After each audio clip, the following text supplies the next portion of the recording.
Doctor Mohammad Yunus উত্তরীণ থেকে Nobel জয়। চলেন চলে আসে তার ছোট একটি গল্প। একজন মানুষ যার চিন্তাধারা বদলে দিয়েছে বিশ্বের কোটি মানুষের জীবন। দরিদ্রদের অর্থনৈতিক স্বাধীনতা দেওয়ার জন্য তিনি গড়ে তুলেছেন এক নতুন। তিনি নোবেল বিজয়ী ডক্টর মোহাম্মদ ইউনূস। ডক্টর মোহাম্মদ ইউনূস জন্মগ্রহণ করেন 1940 সালের 28শে জুন। চট্টগ্রামের শৈশব থেকে তিনি মেধাবী ছিলেন। চট্টগ্রাম কলেজ থেকে উচ্চ মাধ্যমিক এবং ঢাকা বিশ্ববিদ্যালয় থেকে স্নাতক ও স্নাতকোত্তর সম্পন্ন করেন।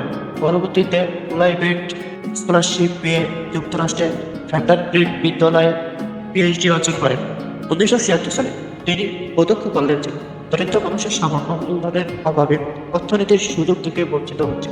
তাই তিনি মাত্র 42 জন নারীর মাঝে স্বল্প পরিমাণে বিতরণ করলেন, যা পরে গ্রামীণ ব্যাংক নামে একটি।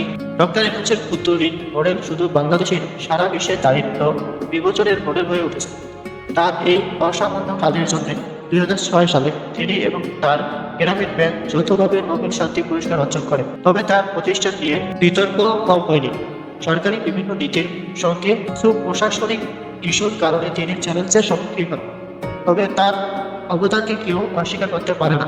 আজও তিনি সামাজিক ব্যবসা এবং দারিদ্র দূরীকরণে কাজ করে যাচ্ছেন।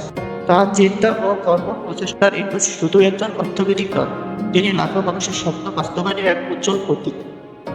আপনি তার সম্পর্কে কি ভাবেন কমেন্টে জানাতে ভুলবেন না। ভিডিওটি ভালো লাগলে লাইক, শেয়ার ও সাবস্ক্রাইব করুন।